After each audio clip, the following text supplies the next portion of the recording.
All right, y'all. So welcome. This is the AMA with myself, Sedale Turbovsky. I am the CEO and co-founder here at OpenGrants, and I am super excited to dive into questions and thoughts that y'all might have.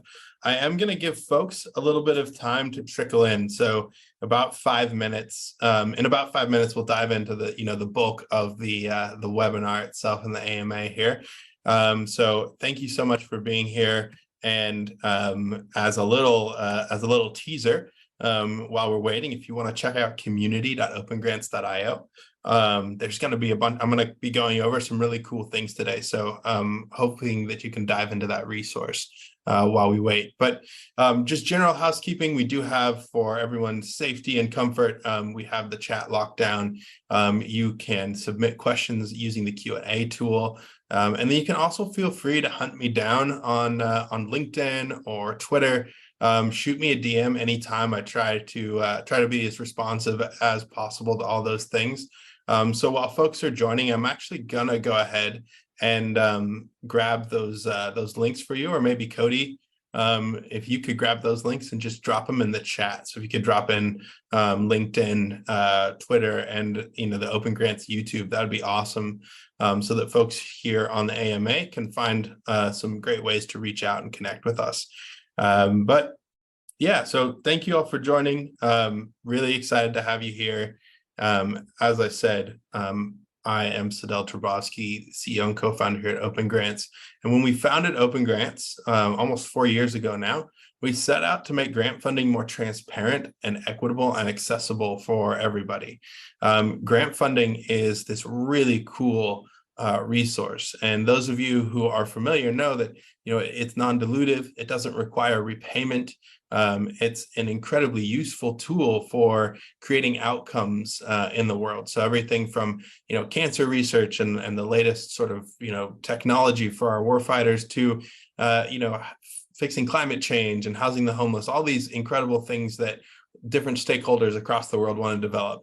And the big problem with this has been that, historically, grant funding has been really hard to access. It's very difficult. There's a lot of relationship-driven things. So it can be an incredibly difficult and kind of unwieldy tool to use. And so today, I want to dive in, just answer folks' questions about, the company, about OpenGrants itself, about grant funding as a process. Feel free to really throw anything my way in terms of questions. I do want to throw out a poll, though, to see we're getting a pretty good concentration of folks here. Let me know, what brought you out today. I'm happy to dive in and talk a little bit more about the community and about our vision for the future and grant funding, and the company, or talk about like grant funding and like tactical questions about how to be successful securing grant money or how to find the right grant writer. So really excited to engage, and thank you all for responding to the poll. Definitely want to just dive into all of that and explore that over the next 45 minutes to an hour that we have here today. And then, as I mentioned, if you want to check out the chat, Cody is on the line, and he'll be able to provide links to things like my LinkedIn or my Twitter. You can also connect with us on YouTube, where we'll be posting this afterwards. And really just, feel free to reach out in any of the ways that we've provided and get in touch. So excited to chat with y'all. So seeing a lot of great responses to the poll here, including it sounds like most of y'all are here, want to learn more about grant funding in general. There's a good group also that is really interested in learning more about OpenGrants. And then there's a group of folks who are here for some other reason, which is awesome. So super excited to have you all here. Definitely use the Q&A tool to send questions my way, and I'll get into it shortly. So I'm going to go ahead and end the poll, though, and I will share those results with you all too, so you can see. And yeah, let's get into it, folks. So I'm seeing some questions come in, and I will just get into these one at a time, and we'll move through them that way. So a really first one here, a new 501c3 is pushing the sport of water ski freestyle jump. They're looking for grants to keep the clinics free of charge, and any help would be appreciated. So a couple thoughts about this, and this, I think, I can speak a little bit specifically, but then go a bit broader. One of the things that you might explore if you're a 501c3, in particular, if you're working within a community, is partnering up with community foundations. This is a resource that I think a lot of people don't have access to, generally speaking, because they just don't know that it exists. But a lot of communities across the United States have community foundations that are either in your community or adjacent that may serve your community. So, if you are maybe in a suburb of New York City, it might be not technically New York, but they'll definitely have access to funding from the community foundations. And these community foundations, they tend to have a lot of capital, and they also don't tend to have a lot of engagement because people don't always know they exist. So that's one suggestion that I have for you. The other one, of course, go on OpenGrants, post your profile there. But I would tap into your local funding network that might be really interested in seeing that kind of activity continue to yield, really cool results for the community. And then, of course, the other space, like corporate sponsorships, if you haven't considered those, finding folks who are aligned with that sport. A lot of bigger corporations, and I don't actually know a lot about, water ski and freestyle jump, but I'm sure there's folks who make, I assume there's boats involved. I assume there's gear involved. A lot of folks, companies will have their own kind of foundations or corporate kind of giving plans, and you might think about reaching out and connecting with them and networking with them. And I think that goes for any new nonprofit. You want to first do your diligence on, who's around you that might be interested. Like geographically, there's a lot of place-based fundraising strategies you can engage in. And then expanding from there to think, okay, well, who are the corporate people who might be interested in deploying grants to support this? And they may also be interested in helping you with in-kind contributions for your clinics. Which is, can also be super valuable, especially if it's an equipment heavy sport or an equipment heavy endeavor that you're engaged in. There's another question here. Is it realistic to create a new organization focused on creating renewables projects that could be funded by grants? This is an interesting question. I'm wondering if you're saying, oh, should we create a 501c3 to go after grants because we're a for-profit? If that's the question, then please don't. There's a lot of really great tools. We just published a blog a little while ago called Fiscal Sponsorship as a Service. There's a great partner we have called Get Ribbon, and they will help you create, really they're like Stripe Atlas for this. So basically, you can go to them, spin up a 501c3 and have a special fund that's, 501c3 compliant, set up so you can access grant money that might otherwise not be accessible for you if you're a for-profit. However, if you're just interested in creating a nonprofit to, focus on renewables projects, then fantastic, get into it. And Cody is going to throw the link to either that blog or that resource right there for you.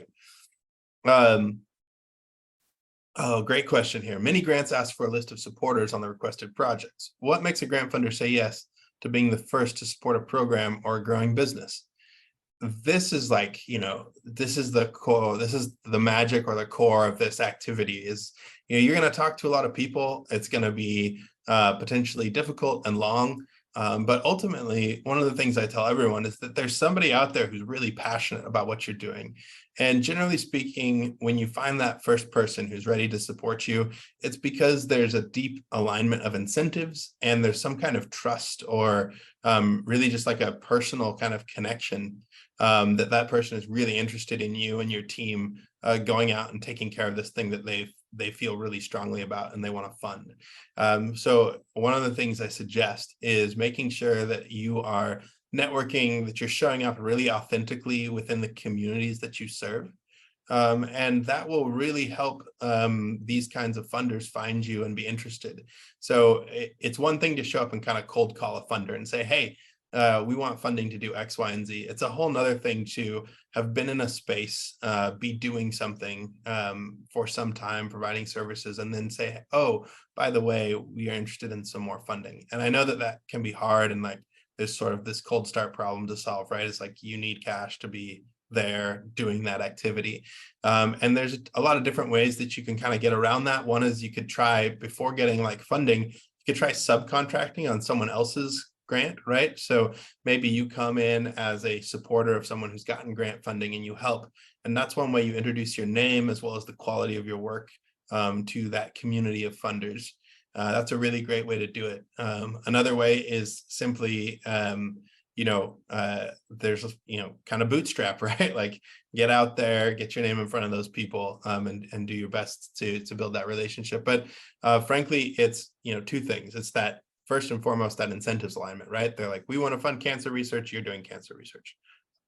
Or whatever it is. And then the second part is just them feeling really comfortable that you're going to perform well, and that you know what you're doing. And a lot of that, is based on relationships, but it's also based on your track record. And if you don't have that past performance, the second best thing is just to be really authentic, right? So, when they look around and survey the landscape and they're like, oh, this org, has been writing great thought leadership pieces about this, or they've been showing up and volunteering even though they don't have any money. Those are good, those are good little like feathers in your cap that really help build that authenticity. Grant funding for for-profit corporations. I mean, I mentioned this already. Check out Get Ribbon. There's a lot of grant money for for-profit companies in general. So we have in the United States in particular, we have the SBIR programs. We have other research and other opportunities from the federal and state government to get grant funding. So just because you're a nonprofit doesn't mean you can't get access to grant money. But then there's also services, as I mentioned, like Get Ribbon, where you can actually, it's basically renting a 501c3 status, because at the end of the day, people who are interested in funding these kinds of activities, it's not like they don't particularly care that you're a nonprofit or for-profit. What they care about is getting that tax incentive, right, that comes with that 501c3, and they care about compliance with the IRS regs, and basically, that 501c3 status makes it much easier for them to give you grant money. And so that's really what you're solving for. And to solve for that is much simpler. You can use a fiscal sponsor.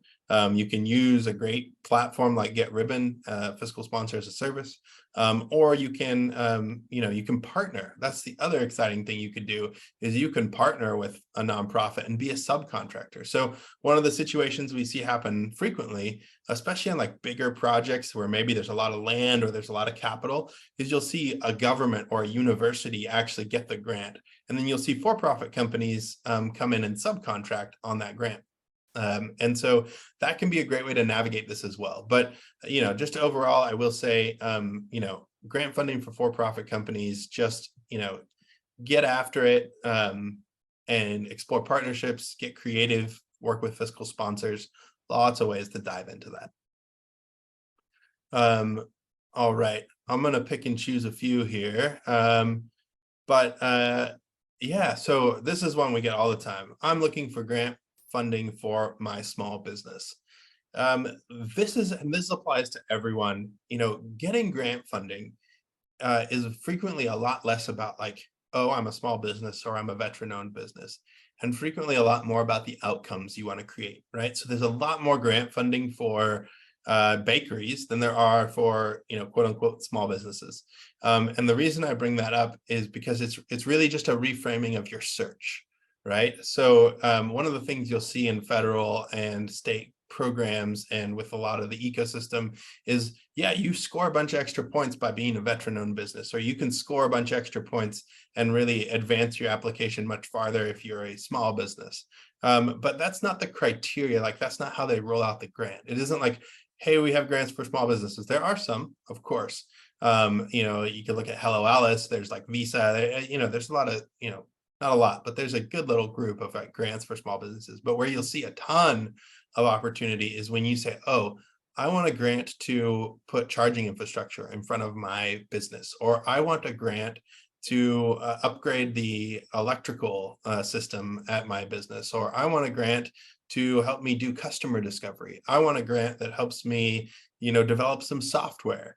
Those are the kinds of grants. I want a grant that helps me do research. So you want to shift your search and the way you're looking for funding to be about the outcomes you're creating in the world. So if you're a small business and you're a brick and mortar on Main Street and you want to increase foot traffic, getting charging infrastructure in front of your business or in like your parking is a great way to increase foot traffic to your space. And there's a ton of grants for that in California. There's a lot of grants for that in New York. And the different states have different programs where they have like really robust grant funding for something like that. In California, again, there's incredible grants to help you upgrade your energy efficiency within your building. So you want to focus on the outcomes you want to create and less on like the intersectional or just identities that you carry as a business owner or the identities of your business itself. Great question here. Small nonprofit seeking funding for food salvage pantries. Very few grants seem available. This one can be kind of hard because you might not be finding a lot of grants that are published. But one thing that you'll find is that there are, discretionary money depending on where you are. And so one thing I always encourage folks to do, once again, is if you're in this space where you're like doing some public service or a public good, a lot of times we work with a lot of like, and this is one that's difficult to navigate sometimes, but a lot of folks at 501c3s, so you're a nonprofit, you may not be in the public sector as much. You want to try to dive in and like unpack who in the government might be looking for support, because we find governments all the time that are like, hey, we don't know where to spend our ARPA money. We don't know how to spend this money that we got. We have this money for these programs, but we don't know how to deploy it. You could be that partner. And so if you haven't started building relationships and you're looking around the ecosystem, you're like, I can't see any grants for this, you think about your local government, think about folks who might be doing place-based work in your area, and talk to them about the things they need. Frequently, that can be a much better avenue than just like trying to search for grants, just because, even the best search tools don't capture all of that discretionary money that's just sitting around. Grant aggregators out there, they're capturing like published opportunities. And they may capture the occasional like, oh, this agency has $15 million sitting around for transportation, but they frequently are going to miss like that nuance. So I would definitely dive into those relationships, see what you can find there. Another great question here. I'm with a 501c3 for a community garden that wants to expand. What's the best way to obtain grants to expand access for food in local communities? And I would once again, I would echo the same. Look at those people who are doing place-based strategies, look at your local government, understand, especially when you're doing these kinds of like public good, public service things, that the government would love to get involved. And generally speaking, they don't have a lot of support to help them deploy money, but they do have money. And so it can be a great way to really like unpack and take advantage of that stuff. I'm going to pop over to like some of these startup questions because I've answered some of these are grants only for nonprofits questions. Here's a good one. I have a startup for-profit pediatric practice with 2/3 of our patients on Medicaid, and we are providing aid to the homeless. Would you advise for a young startup that should appeal to state and federal needs, but is for-profit? Where do I start? And this is let's go a little bit deeper here. So I just talked about like, yeah, you should reach out to government for sure, for-profit, nonprofit, regardless, like get into those relationships that can be extremely beneficial and just extremely lucrative for you as well. So don't shy away from that. One of the things that you'll want to dive into though, navigating that space, is that you may need to take your services and partner with a nonprofit or a 501c3 to help get access to some of that government money. The other thing you can do though, and this isn't necessarily a grants thing, but just a thing, is reach out to your local PTAC. So there's these cool places called Procurement Technical Assistance Centers, or PTACs, all across the nation. And they are designed to help companies like yours, specifically early stage, startups, and small businesses. They're designed to help you secure government contracts. And there was some incredible success stories from the PTAC ecosystem, especially during the pandemic, where they would help restaurants that were going under secure government contracts to provide like commissary to a local Air Force base, or these kinds of things. And now these small businesses are doing 2, 3, 5 million in revenue every year, just off of these contracts. So incredible opportunities within the government. I know there's this sort of looming government shutdown. We'll see what happens with that, but eventually they'll come back. It works out usually. So definitely dive into that. Go after that those government relationships. You're going to, in particular, if you're focused on the population that you say here, and that's your bread and butter, you should definitely be building relationships there. And that's a process, but definitely worth the work. All right.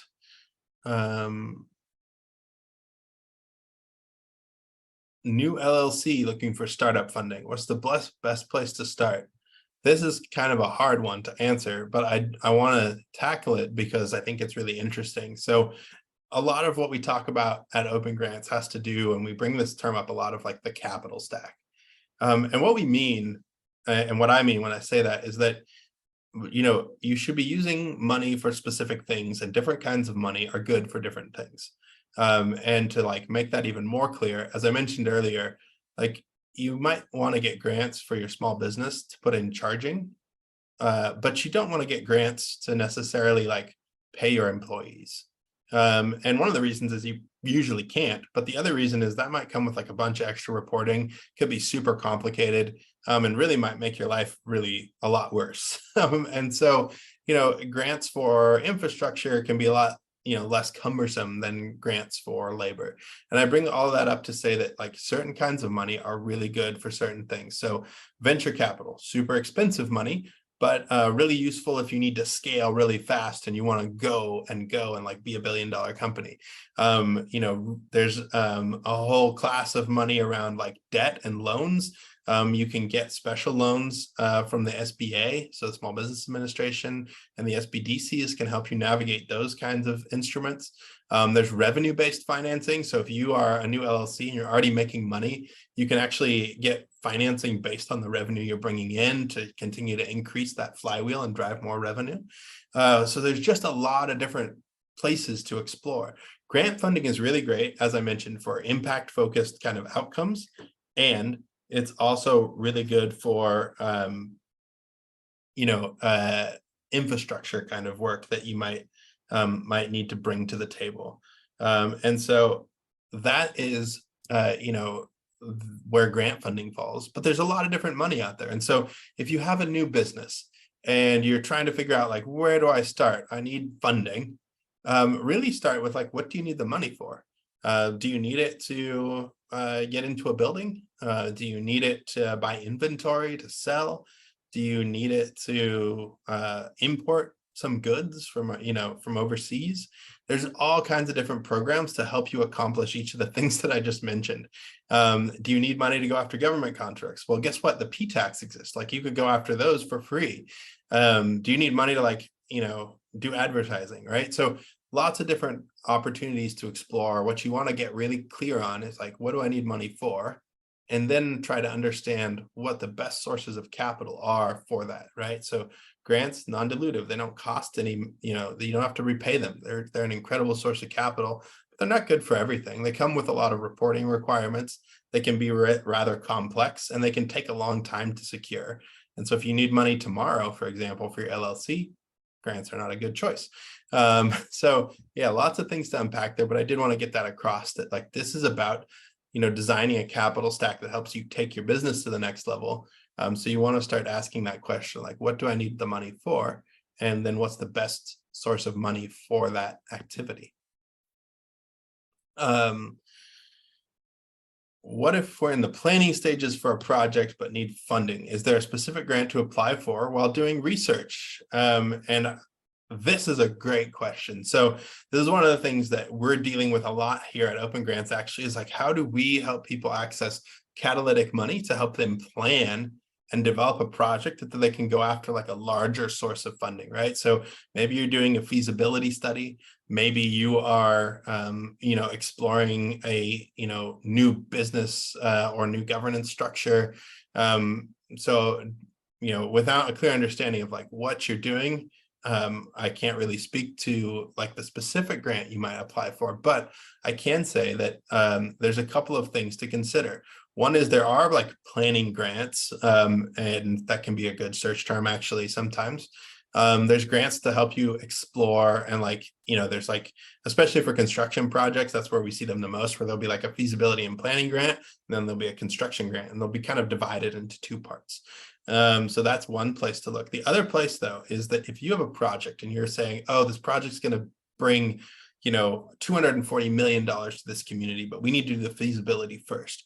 That's the opportunity for you to reach out to philanthropy and other groups who might be interested in deploying catalytic money, which in their mind is like a really cool opportunity for, they could spend, 50 grand to help you unlock $240 million, right? That sort of narrative is really compelling. And there's a recognition happening right now across the industry that that's something that's really needed. It's a missing piece of the puzzle in accessing this kind of money. So I can't speak to a specific grant just because I'm not sure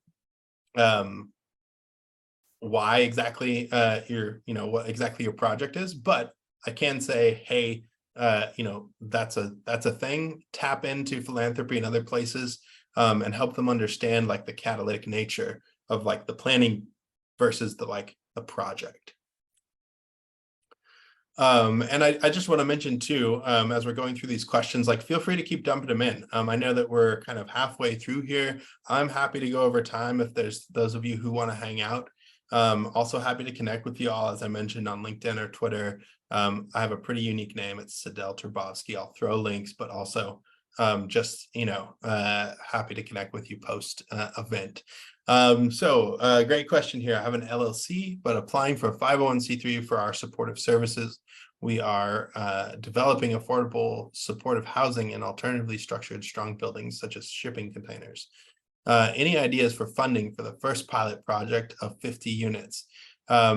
Really cool question. I think one of the things and let me just stop my share here. One of the things that you might consider doing is reaching out to builders and like folks in that space who are interested. There's a lot of really cool stuff happening in that industry. So you might think about doing that.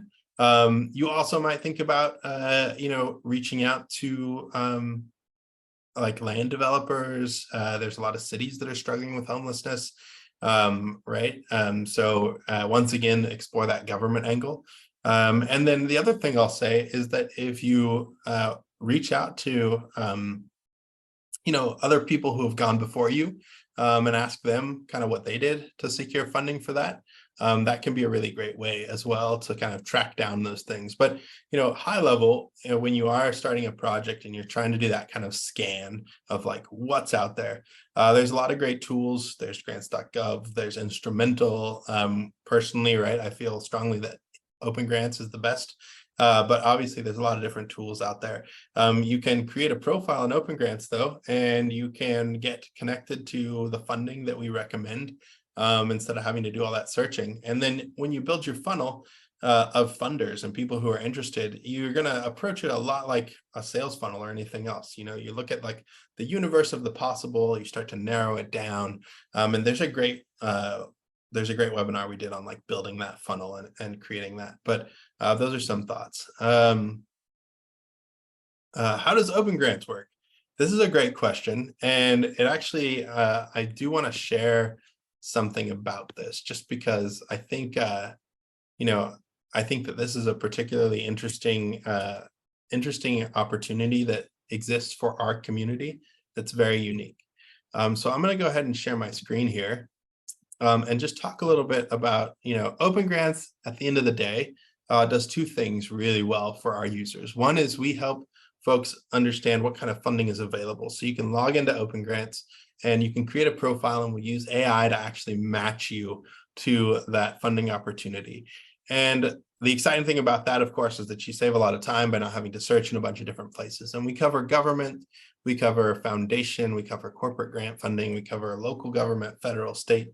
But one thing that we do have available too is that, we have this grant research program. And so if you go to community.opengrants.io and you click into this space, under Open Grants community, you can see there's opportunities. And one of the reasons we're doing this is we do really believe that, this is a public utility. We're creating it with public data, and we're deriving a good amount of sort of, corporate benefit from this. We're a for-profit company and we're making money. And so one of the things that we offer to our community is that if you are diving in and you're like looking at the grant research that you're able to do and you're saying, oh, there's this local grant that you're not covering, we will actually award you equity ownership in Open Grants on the basis of your contributions to our platform. And so that's this grant research program here. And so I do invite you to Open Grants is very much community driven. We're doing a little bit of a brand refresh, which you'll be seeing in the coming months. And we have gotten to where we've gotten because of our incredible community. We have investors, we have builders, we have bug testers and penetration testers. And what we're working to do is make sure that for those folks who are contributing to the community, that there's an opportunity to own some of Open Grants. And so certainly explore this, dive in, this is the link up here. It's open to anyone. Dive in. We have a partner library. We have an affiliate program. We have this event series. If you want to hear from someone specific, please suggest speakers that we can bring out and have, fireside chats with. We work with a lot of incredible folks. So when you ask how Open Grants works, it works because our community is incredible, because they're engaged, and because we feel like they're properly incentivized to contribute to what we're building. So it's a little bit about how Open Grants works on a more sort of straightforward technical sense. We scrape data, we download open data sets, we have people who bring us data. And we put that all into a database, and then we post that up against an AI that allows us to understand, hey, here's what this community is doing, or here's what this person is working on. Let's match them to grants. And all of that is free. There's a pro subscription you can upgrade to, but the core functionality of this platform is and always will be free. And then you can access TA providers, you can access grant writers, all right there in the platform. And they tend to be highly specialized, right? So we've organized them. Say you're working on FEMA BRIC or you're working with a specific foundation, you can find within our network people who do that specific work with that specific foundation. And that's an incredible efficiency because they don't have to learn a new process or get up to speed. They know who they are. They know who your funder is. They know who you are now that you've met. And you can get them up to speed a little bit faster because they have that experience. So that's a little high level of how Open Grants works. And feel free to go to the website, dive in. It's free to sign up and just poke around. I encourage anyone to do that. So definitely dive in. All right, some more questions here. We're self-funded solar developers planning. We are self-funded solar developers planning building a new project, which will spin off when it becomes ready to build. To demonstrate our scale, our project will power 300,000 homes. We seek grants to accelerate our project velocity and make energy available as soon as possible. I've kind of addressed some of these, but basically, if you're looking for specific grants, you want to start with just who wants to make this happen, right? It's an incentives alignment exercise first.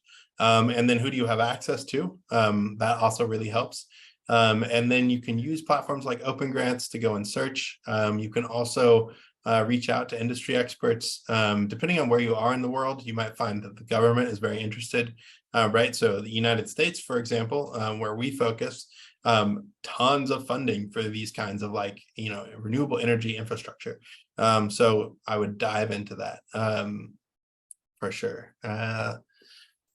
Let's see, should I or should I not list other grant funders, other grant founders on proposals? I think funders is probably the word there. What if I don't have any funders? How would I best demonstrate my ability as a nonprofit if I've done the work as a professional? Great question. I think we've talked a little bit about this already as well, which is to say that, how do you establish that past performance if you don't have the past performance? How do you show to funders that you're going to be a good steward with their money if you've never taken grant money before? That kind of thing.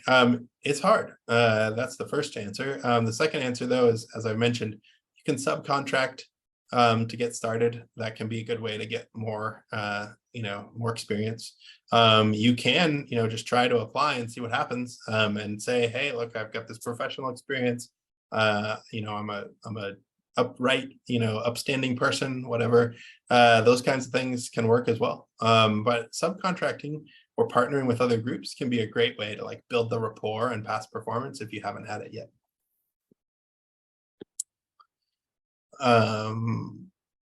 Okay, cool. Here's hi there. Someone local in Folsom. That's where we're headquartered. So great to hear from you. Would there be grants available for new tech startups that are in the pre-revenue stage and are currently developing an MVP? Yeah, SBIR is really the way to go for that, because what they like to fund, that's the Small Business Innovation Research Program. What they like to fund is research. So if you're really early and you're looking to build something and there's a research component to it, that's a great place to go. So they will help you understand, they'll help you do customer discovery, they'll help you do research with your end users, and they'll work you through a process of also doing like a lot of customer interviews.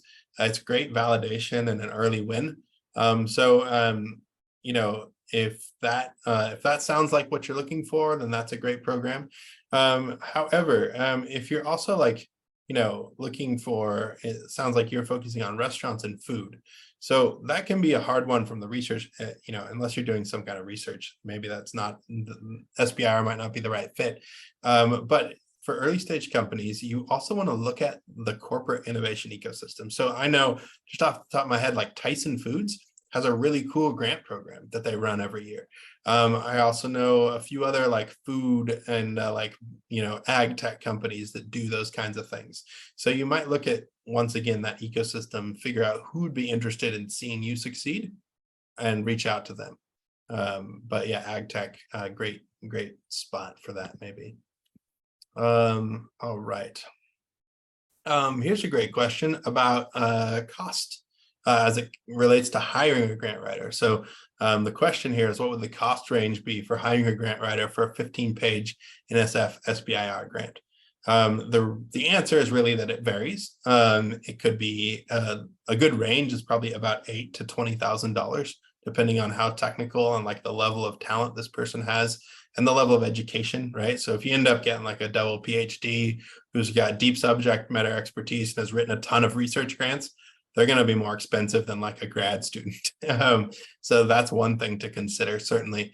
The other thing to think about, though, just when you're hiring a grant writer, is, generally speaking, they should be able to offer you a pretty clear idea of how much it's going to cost. I'd say, most of our grant writers range anywhere from $100 to $280 an hour in our marketplace. And then there's the extremes on both end, depending on their specialty. Research grants in particular, like SBIR, for example, are just going to be a little more expensive to get written. And generally speaking, we've found that it's worth the extra expense. If you've never written a research grant before, which is effectively what NSF's SBIR grants are, then you probably will find yourself out of your depth pretty quickly. And in particular, I would say, NSF has a double part process. They have like a proposal, like a 1-pager, or it's 2-pager that you send in. That's one that you could do yourself. It's really straightforward, and they actually kind of encourage you to do these yourself. They don't necessarily want like all that research jargon in there. But we can like statistically say that like you're 3 times more likely to be successful if you get a professional to help you write your full proposal. But that first like little submission that you're going to do before the full proposal, that's something you can knock out on your own. But yeah, it does vary depending on the subject and the writer, but between 8 and 20,000. I'd say 20,000 is kind of on the high side. I'd say more like 8 and 15 is a good sort of range there. I'm in the very early stages of a startup. Are grants a good start? What else would you recommend as far as funding to get started in product development, especially when your product is very innovative and hasn't had proven results yet? SBIR is kind of the place, especially if you're early stage and you haven't proven results. SBIR is the Small Business Innovation Research Program. Phase 1 is about $250,000. Incredible opportunity for startups exactly at your stage, especially if you're doing research. So SBIR would be the way to go. I would highly recommend that as a program. And just be aware that like NSF is not the only SBIR program, and neither is the DoD. There's 11 or 12 different agencies that have SBIR programs. And lots of them are not nearly as competitive as the DoD and the NSF. Sometimes the process is not quite as easy, but yeah, that's an incredible spot to go just get started, especially if you're doing research and trying to prove out like results from something that's very innovative and technically challenging. Great questions here. I'm just going to keep rolling through them. Let's say what we got here. What's the best way to come up with outputs, outcomes, impacts for a general grant? I want to talk about this because I think it highlights one of the real problems in this space, which is to say that like there's not a general grant that doesn't exist, and it's a problem, right? Like we would love for there to exist like a common app or just like a grant like that makes that's a standard. There's no standardization in this space. So a federal grant looks different than a state grant, and federal grants look different from agency to agency, and even grant programs within specific federal agencies look different from one to the other. So there's no standardization here. The thing that I will bring up is that in your process, you really want to, like, if you're looking at a grant and you're trying to understand like how to come up with like some of the numbers or the justifications or outputs and incomes and impacts, you want to write for the points, right? So grants, generally speaking, in particular, if it's a well-developed program, have a scoring rubric, and they will provide that to you when you get the RFP. And so you will be able to literally write for the points, right? So the scoring rubric will be divided up, and it'll say, all right, we're going to grade you on team. This is what a good team section looks like. This is what a bad team section looks like. Here's how many points you score for having a good team. You need to understand like how to optimize every one of those sections of your grant for the highest point outcomes possible so that you can score better than everybody else and win. Apart from that, though, it really is dependent on the grant program itself. And you want to understand the incentives, you want to understand everything, about the program, and then you just want to write for those points. And that's like the long and short of it. It's a great segue into this one, which is what are the key factors for success in winning grants, assuming you're focused on the right outcome, track record, partners, technologies, quality, etc. The key factors for success are there's following the rules, which is like you've just made sure that you've been compliant with everything they requested. So that's the first thing that's going to put you on an even footing with everyone else. Like when you get a grant, like a request for proposal, you're going to look at it and you're going to say, all right, these are the things we need to do. And you want to make sure you do all those things. And if that sounds super simple, but actually in execution, we see people fail all the time, get straight up just disqualified because they didn't follow the rules. So that's one major factor. And then the other major factor is from a high level, because the other, like the intricacies you asked about here, once again, there's no standardization. And so the other thing that I'll say is like being a good partner is the other thing that makes people really successful. And being a good partner depends on just so much, but a lot of it has to do with being authentic, showing up in the right way for the community that you're serving, understanding the incentives of the funder themselves, and acting in good faith and acting with integrity. So, obviously there's like the main things, like if you've been flagged for fraud or some kind of shenanigans, you're probably not going to get funded. If you have like those kinds of issues, this is probably not the space for you in terms of grants. And that can be, something to overcome, if that's something that's in your like past performance as a business. So there's that. But like, it's a lot more than that. It's like showing up at the meetings, providing value, making sure the funder knows who you are, building a relationship that's genuine, not just showing up and cold calling them for money. So that's really like the key, is having that relationship built properly. All right, so I need startup funding for marketing and certifications. This can be a tricky one. I want to say like there's two things here. One is, on the one hand, there's not a lot of grants that just fund marketing. But once again, this is about finding those outcomes, right? So my first company, Carbon Blue, we got about $500,000 from an agency in California to do marketing. Now, what the marketing was actually like customer discovery, and we kind of turned it into marketing at the same time, which was really neat. So we were a company that served fleets, and so vehicle fleets across the state and across the nation. And what we got funding to do was to interview fleets and help them understand how to deploy alternative fuels and advanced vehicle technologies into their fleet. Now that was really cool because that's we'd actually built software to do that, and that's what we were selling to the market. So as a startup, we got paid to basically do our customer discovery and research, and in the process, we built really strong relationships with folks that we could also sell our software to. We built these email lists. We got paid for our travel, all those things. I bring that up to make a point that, once again, this is about finding that incentive alignment and also using money for very specific activities.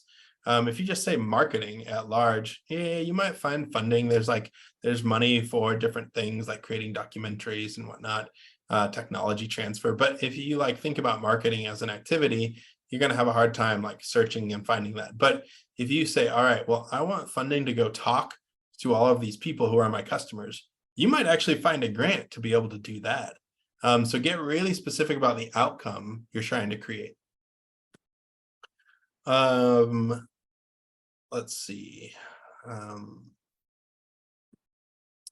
Great question here. So the question is, you mentioned different styles of grants. How are we to find grants like a government grant? Is there an actual link to go to or use? So, at a very basic level, grants.gov is where you can find all the US federal grants. If you happen to be in California, for example, you can go to california.grants.gov, I believe is the URL. And then a variety of other states have similar portals like that. But to answer your question, there's a lot of good links to go to use. OpenGrants is a great resource. We actually combine all of those different sites that I just mentioned. And then the other place that you can look, especially if you're a startup, is the SBDC actually has teams that are there to help you with SBIR grant applications in particular. And so there's a lot of different resources you can find to help you kind of navigate that space. And I would just encourage you to reach out to your local SBDC, your local PTAC. If you're a business and you're looking to do government, work with government, whether it be grants or contracts, the SBDC and the PTAC ecosystem is an incredible resource. So I encourage you to dive into that. I'm just gonna pop around here a little bit. I know we're closing in at the end of time. As I mentioned, I'm happy to stick around and answer questions for folks. But also just want to be cognizant and respectful of y'all's time. Really do appreciate y'all coming out today, by the way. Feel free, as I mentioned, you can hunt me down on LinkedIn, Twitter, and reach out that way. So let's see. Here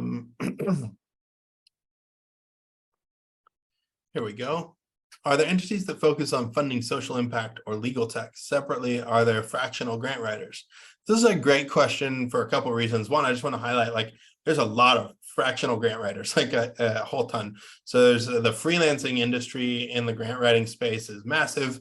Lots of incredible folks. We have a ton of those people actually on our platform at OpenGrants.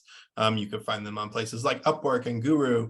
Really, if you Google, grant writer, you can find a lot of people who, they may not label themselves as a fractional grant writer, but that's what they are, right? They are a freelance part-time, they want to get hired by your company to do some gigs or grant write for you at 60% or 50 or 40% time or less. So yeah, lots of fractional grant writers, lots of incredible folks out in that space. Highly recommend that as an avenue, especially if you're going to do a lot of grant writing. You might find a fractional grant writer who will work with you. And then the other aspect of the question are entities that focus on funding social impact or legal tech. On the social impact, of course, tons. You can, you can definitely just dive into OpenGrants. You can Google, lots of focus there. Legal tech, one of the exciting opportunities outside, there's a few foundations that do focus on legal tech. But one of the exciting things is the Justice Department, actually, Department of Justice, actually has programs funding legal tech. And they have, I don't think they participate in SBIR, but they have some really cool grant programs for folks that are developing, technology and strategies in that sort of legal tech space. And highly recommend you check them out. Lots of cool stuff. And I think, what I've found is that just a lot of people don't know that that resource exists. So I would dive into that for sure. A quick question here. Does OpenGrants offer support for the post-award grant management process, especially for federal grant management? We do not directly. However, we have a whole incredible marketplace of people who do. And so you can definitely check that out on our platform. Let me just pick through some of these. This is a cool one to dive into. This question is there grant funding for individuals rather than organizations to support yourself while leading a nonprofit organization or being in school or something like that? Yeah, generally speaking, that kind of format is called a fellowship. And there are a variety. There's some really cool ones out there. So you can, if you just search for the word fellowship on OpenGrants, you'll find a good group of them. And I can't think of I know people like Schmidt Futures have fellowships. There's a lot of different foundations. Typically, you'll find them at foundations. And yeah, they can be really cool. So I would dive into that world for sure. There's a lot of really cool resources, and it does tend to be specific, right? So if you are studying art, you might look for an art fellowship and funding on that front. If you are a writer or an activist, right, you might look at that space. It depends on what you're focusing on frequently. So you'll want to, factor that into your search. I'm going to double down on this one because I've been harping on it a lot, I know, but I think it's really important. So the question is, are there keywords that you need to include when applying for grants? And there's two answers I want to throw out there that I think are particularly interesting. One is, obviously you want to if they are talking about specific outcomes, you want to use and reflect that language back to them so that they understand what's going on. And you want to understand that the incentives and everything that's happening in the community that you're serving. And you want to make sure that your language in the application reflects that. There's also some very interesting research in this space. For research related grants, the bigger the words you use or more complex, the more likely you are to get funded. So there's definitely a bias. And there's, I'm not saying anything controversial. This is there's published academic papers on this. There's bias in the grant research sort of reviewing community.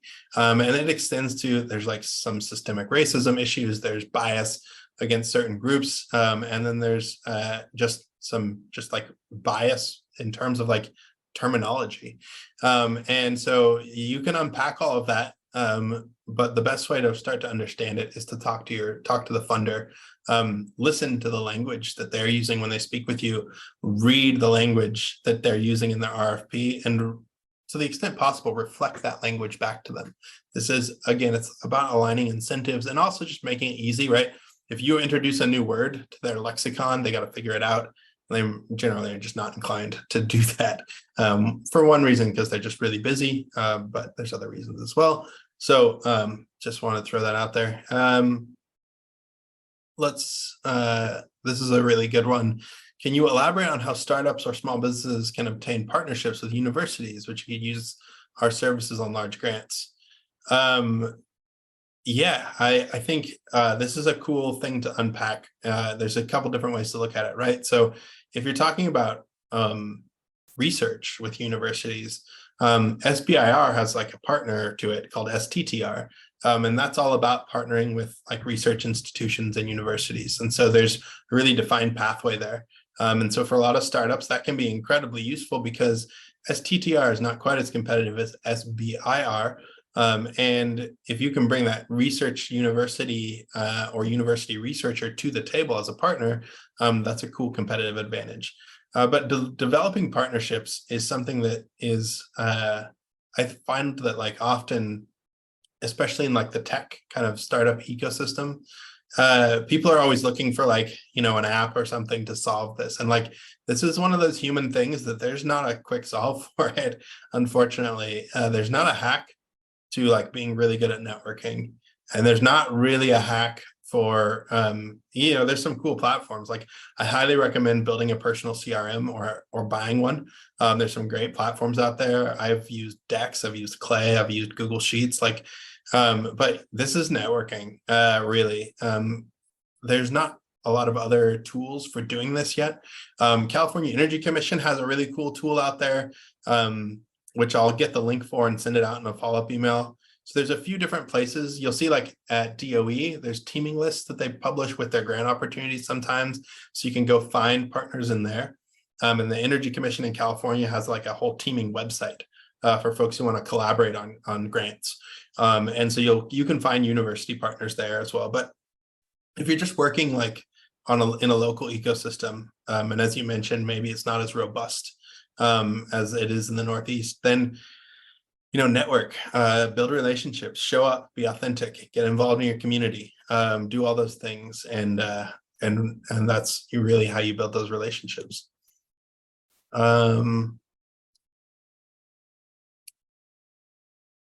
Great question here. I'm a grant writer who just started using your platform to get answers to clients. What kind of vetting process do you have for grant seekers to make sure they really have the budget for grant writers? This is a great question. So this is actually something that we don't currently have in place.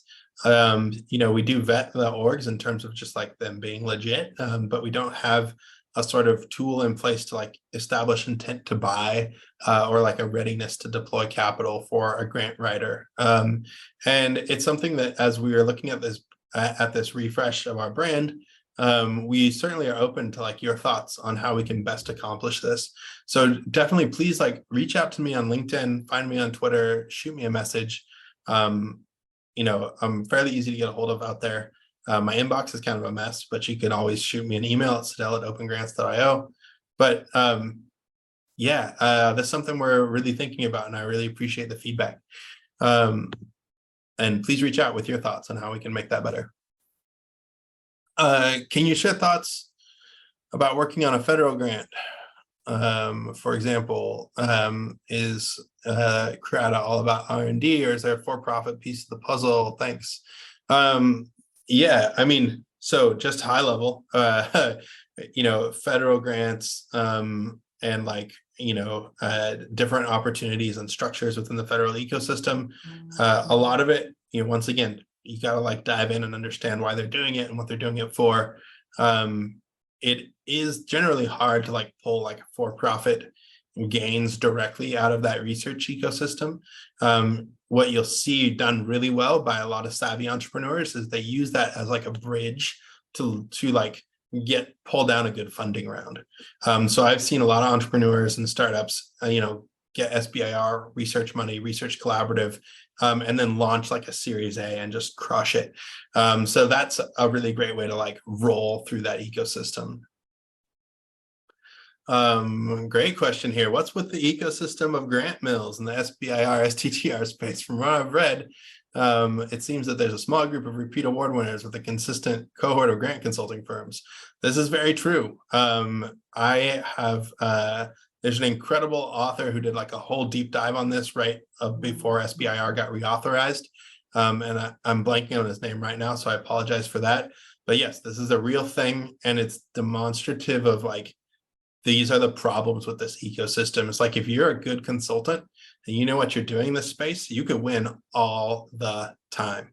I worked on a team where we had a 99.9% success rate applying for federal money. Like, that's a reality. And so it is one of those things where, they try to put these programs up as like merit-based and so forth. There's definitely people who are hacking the system. And a lot of them tend to be highly paid grant consultants. And so a lot of what we want to do at OpenGrants, to like offer some perspective here, is it's not necessarily like that they're doing this to be malicious. They're doing it because there's an incentive here to be successful, and there's a formula for being successful in this space. And the people who are good at it get paid quite well to continue to be good at it. And their clients know that they're good at it, and so they continue to hire them. What we've done at OpenGrants is curate a pretty exceptional marketplace of really good grant writers who can help you do that. And so hopefully this continues to like open access to really good resources, and also highlights like the incredible free resources that are available within the ecosystem that can also help you achieve those kinds of like success rates. Awesome. Another great question here. My company is building software. If the main cost in the production is the production of that software, and that cost is human capital, but the software meets the grant's purposes, are there special rules for services versus goods? Are there other ways to account for the cost? Hi, TJ. This is a great question. It really like pulls at a complexity here of, like how can you pull, some benefit out of grants yourself? Instead of just creating that impact in the world, which is a tension that a lot of people are working with and is totally fair. I think the big thing is to consider like, if you can get a grant and just go on like a sort of like cost for buying a thing, right? So if you can get into a situation where you're saying, hey, agency, I'm going to sell you this software, or I'm going to use this grant to make this software, and you can avoid labor, it's just a lot less complex, right? So labor, especially with the federal government, there's a lot of compliance, as you can imagine, and a lot of things to negotiate in terms of like fair wages, not fair wages, but prevailing wage.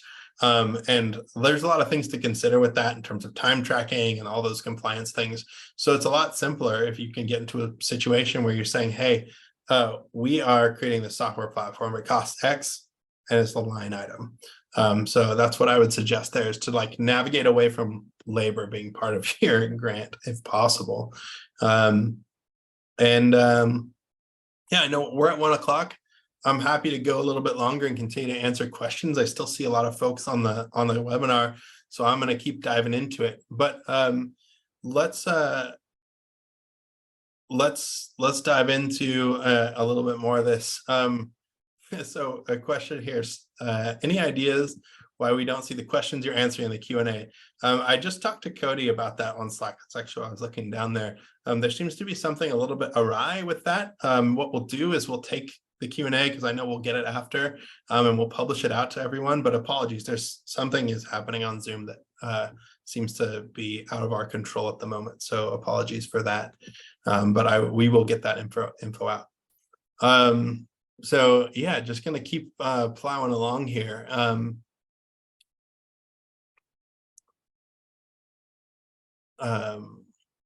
Oh, this is a good one. Can you share your point of view about using like the many new contests or moonshot-like programs that are trying to pull ideas and entrepreneurs into government? Yeah, this is a really cool trend that is happening, right? So you're seeing DoD, you're seeing DOE, you're seeing other agencies launch these sort of like come build your startup with us programs. One of the things that's exciting about this, and this is something that entrepreneurs should be aware of, certainly, there's a lot of really cool technology that's been built at our national labs and built in our like research ecosystem that's just sitting on the shelf. And activating this technology, well, presumably, is a really big priority for all these folks, these agencies. So to the extent that like you're interested in building this kind of company, it's an incredible opportunity. I think for those folks who've had some experience navigating the government, once you're in and you're starting to learn that language and that ecosystem, it's incredibly lucrative. There's lots of opportunities to create really cool impact. And, having the backing of these like really big customers is also really exciting. So, my overall viewpoint on that is that, hey, this is awesome. What a cool trend. My only sort of like caveat to it is, I hope that it works out, right? Sometimes the government has a hard time letting go of technology. Sometimes the contracting and procurement burdens that they're under can be difficult to navigate. And so you do want to go in with eyes open and just understand that there's probably a lot of bureaucratic red tape that you're going to be dealing with that could make the situation challenging. But once again, I think more people should do it. I harp on folks all the time, like, work with the government, please. Like, you don't have to work at the government, but work with them, like partner up, because they need help. And I want to like highlight this for everyone on the call who's still here. Like, if you have questions, you're like, oh, how do I find funding for this? And you're doing something that impacts the world in a good way, or like create some cool research outcomes or whatnot, go like figure out how to work with the government. They've got a lot of money right now, shutdown potentially aside, there's a lot of capital there, and they really do need better partners and more partners. So go work with them. We're a 501c3 and the space is heavily competitive. Are there opportunities for nonprofits to access some of the grants you're mentioning? Yeah, of course. A lot of the grants, that I've mentioned, especially in the federal and state ecosystem, that they tend to be available to sort of like businesses, regardless of their tax ID, as long as you're accomplishing the outcomes. So they tend to be a little more outcomes focused. Like when you get into the world of philanthropy, because of the tax structure and the tax benefit that they're trying to deliver, that's where you find those like 501c3 restrictions and whatnot a lot more than when you're out in like the public sector. So yeah, lots of opportunities to partner, collaborate, build really cool things, create impact. Definitely get into that space, partner with folks. What are the best structured proposals and agreements to secure and pay for grant writers? This is a great question. I personally believe that the ideal structure to like work with a grant writer is on some kind of like master services agreement with a task order kind of relationship and a not to exceed, so that gives them the structure to do all the things they need to make sure your project is successful. I know there's other structures out there. I don't particularly think any of them have been executed well yet. I do know of a couple of like subscription services that are out there that seem to be incredible, and I'm very excited to see more of that in the market. But right now, I think like the best structure is that kind of like retainer agreement with like very few exceptions. Great question here from another fellow user who's been a long time user. Appreciate you. With so many consultants, how do you decide which one to go with? This is a great question. Generally speaking, find the person whose like specialty is the thing that you're doing. Which is to say that like it's great to have a consultant who can bring subject matter expertise and agency expertise to the table. So the example I'll give is like if you're doing medical devices and you're doing well, let's just say medical devices, and you're working with the NIH, you want to get funding from the NIH. Find a grant writer who does medical devices for the NIH. And I know that like that's a little bit trite, but that's like the key, I think personally, is like you want a consultant who you don't have to take a bunch of time to get up to speed. You want them to be really good at their job and have that subject matter expertise. They have to learn new lingo. And you want them to have relationships with the agency so that they can help you navigate the nuances. There's all kinds of weird quirks about working with funders. Everything from like the portal and the actual like submission process, which can be super funky for the federal government in particular, to like, the language you should use. We mentioned earlier, like, should you use certain words? Yeah. Understanding the words you should use and how they're going to be interpreted. I make the analogy a lot here to hiring an attorney, because, anyone can go and look up the law, generally speaking. And, with a reasonable amount of effort, you can understand the law and the legal system in the United States. What you don't always have the ability to do, and what attorneys provide in a very unique way, is like, for example, if you have an attorney for IP law in the state of Delaware, they're going to understand not only the law, but like how it's interpreted and how it's enacted, and like how it's, how things are prosecuted, those kinds of things, which are all specific and nuanced and change from place to place and from org to org. And this is the challenge, and this is why you want these consultants with specialty like knowledge, because they're going to help you get up to speed and navigate those like potential bumps and nuances.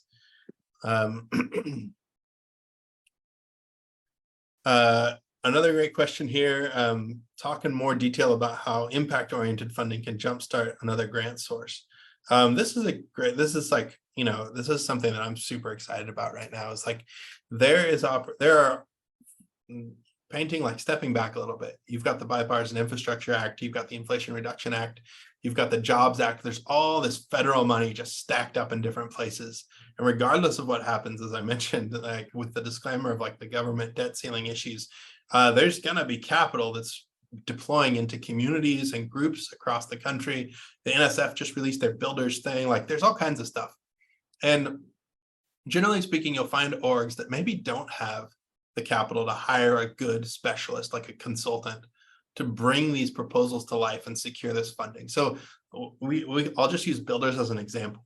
It's I think it's $9.5 million awards. And there's going to be a variety of them. And there's like the tech hubs that just got released as well. These are significant amounts of capital, and it usually takes money to get more money. That's generally like a real thing here in this space. So if you want to get the best and the brightest firm to go do your builder's application to get that 9.5 million, you might spend 60K. It's not an unreasonable amount.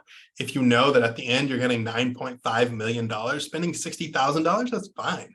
And so that's a catalytic deployment of capital where you could say, all right, we're going to do this really cool builders program, and it's going to be like the Northwest region for whatever, just as an example.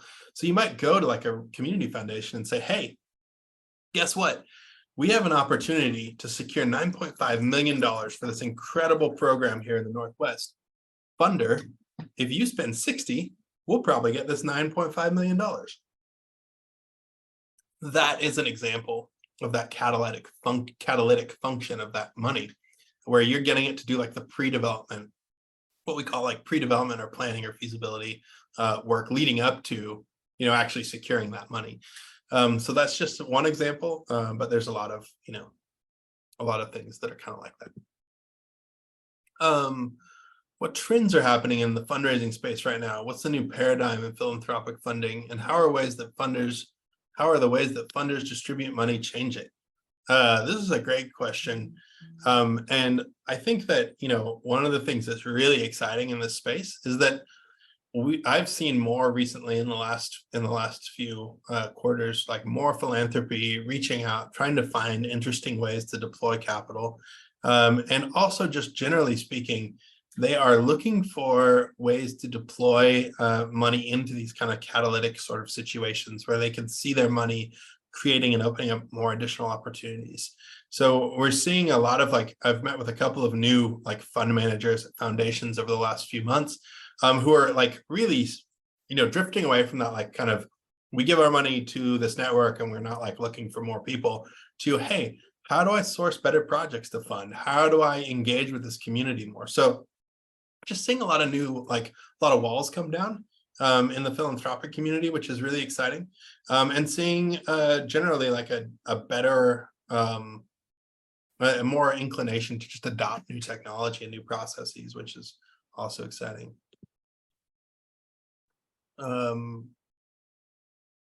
Let's see. I'm speaking to a small group that does writing workshops and supports progressive causes in various ways, connected through writing collaborations or subsidies. Any ideas on how grants could help them?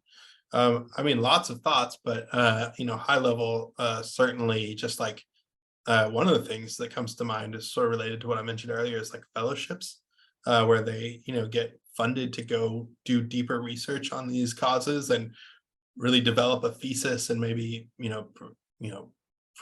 produce something really interesting for the community. That could be interesting. There's a question here. What is the last resource for research-based help ag tech? It's actually PTAC. So if you're looking for help kind of researching and understanding the government contracting space, there's Procurement Technical Assistance Centers, PTACs. And they are federally funded and subsidized for, to support small businesses with securing government contracts. Let's see. In terms of my last question, are you actively chasing sources of foundation and philanthropic funding for the platform? And can you help us with sourcing this type of funding for social impact vectors? Yes. So yeah, we're definitely very interested in that space. As I mentioned, we have our grant research program. So we have other folks who are chasing down funding sources as well for us, and certainly can help folks source, social impact kinds of funding using the platform. Great question on the grant. Do grant applications happen within the OpenGrants portal? No, we do not do that yet. Our vision is to create a common app for grant funding. That's where we'd like the company to go, and that's part of our vision. However, in the current iteration of the platform, we simply aggregate this data and then link to the funder's website for you to do applications there. All right, folks. Well, we are drying up on 15 minutes over here, and I do have to transition into some other things. But this has been super, super fun. I really appreciate y'all coming out as a incredible testament to the community, that you're all that you were able to come out and hang out. Hopefully, this has been useful. Once again, if you haven't been able to get your question answered, definitely reach out, and I'm happy to answer questions about fundraising, about startups.